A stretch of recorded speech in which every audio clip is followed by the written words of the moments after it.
ہم کریں گے ہر مظلوم کی حمایت۔ السلام علیکم، میں ہوں حرین فاطمہ اور آپ دیکھ رہے ہیں حمایتی نیوز HD چینل۔ نظر ڈالتے ہیں آج کی اہم خبروں پر۔ سی ای او نذر حمایتی کے مطابق ملیشیا کوالالمپور سے قائد ملت اسلامیہ حافظ القاری شاہ احمد نورانی صدیقی رحمۃ اللہ علیہ کے ایک خاص رفیق سفر TTSJ گروپ آف کمپنیز کا چیئرمین MS اطہر قریشی مولانا شاہ احمد نورانی کی 20ویں سالانہ برسی کے موقع اپنے خصوصی پیغام میں ان کو خراج تحسین پیش کرتے ہوئے امت مسلمہ اور بالخصوص پاکستان کے نوجوانوں کو اس بات کی طرف متوجہ کرایا کہ قائدین ایسے ہوتے ہیں جن کے دامن پہ کوئی داغ نہ ہو۔ مولانا نورانی کی پوری زندگی ایک مشعل راہ ہے، انہوں نے کبھی بھی حق سے ہٹ کے کوئی بات نہیں کہی، قرآن کے احکامات کی روشنی میں پوری زندگی گزاری اور آئندہ آنے والی نسلوں کو بھی اس بات کا درس دیا، قادیانیوں کو اقلیت قرار دلوایا، 1973 کا آئین پاس کروایا اور پاکستان میں اپنی افواج کو ایک حوصلہ مند صحت مند پیغام دینے کے لیے خود سیاشین گلیشیئر کا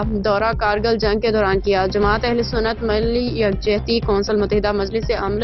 اور دعوت اسلامی جیسی بڑی تنظیموں کی بنیاد رکھی، قومی اسمبلی اور سینٹ کے ممبر رہے، ساری زندگی ہر سال قرآن شریف رمضان المبارک میں سناتے رہے، تہجد میں بھی قرآن کریم کا ختم کرتے رہے۔ 11 دسمبر 2004 میں آپ دنیا فانی سے رخصت ہوئے، مجدد وقت کا خطاب بھی آپ کو دیا گیا۔ اطہر قریشی صاحب نے ہمارے نمائندے کو بتایا کہ انہوں نے اپنی جوانی کے 20 سال مولانا شاہ احمد رانی صاحب کے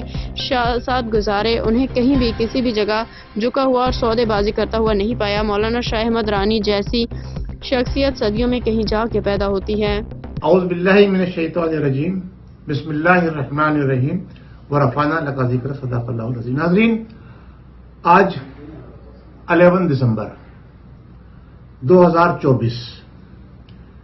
ایک عظیم ترین احساس، تاریخی شخصیت جن کو ہم قائد انقلاب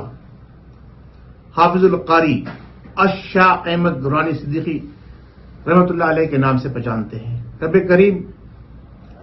کریم نے یہ ایسی شخصیت برصغیر پاک و ہند کے مسلمانوں کو عطا فرمائی کہ آپ کے والد ماجد سے لے کر آپ کی اولادوں تک صدیقین کا یہ سلسلہ پاکستان کے لیے ایک عظیم نعمت کے طور پر ثابت ہوا۔ قائد امام انقلاب مصطفی حضرت علامہ مولانا شاہ احمد نورانی کو اس دنیا سے پردہ فرمائے ہوئے 20 سال گزر گئے۔ 2004 میں آپ اس دنیا فانی سے رخصت ہوئے اور اپنے خالق حقیقی اور محبوب رب کریم سید المرسلین شفیع المذنبین خاتم النبیین محمد مصطفیٰ صلی اللہ تعالی علیہ وسلم کی شفاعت حاصل کرنے کے لیے اس دنیا سے کوچ کر گئے۔ ناظرین، آپ کا اس دنیا سے پردہ فرما دینا پاکستان کو مصائب و علائم میں اس طرح سے جکڑ لیا اس کے بعد، کیونکہ آپ کی جو شخصیت تھی وہ ہمہ وقت شخصیت تھی اور وہ پوری دنیا کے اوپر، ورلڈ کے اوپر نظر رکھتی تھی اور ہمیشہ لوگوں کو جو ہے بند کر دو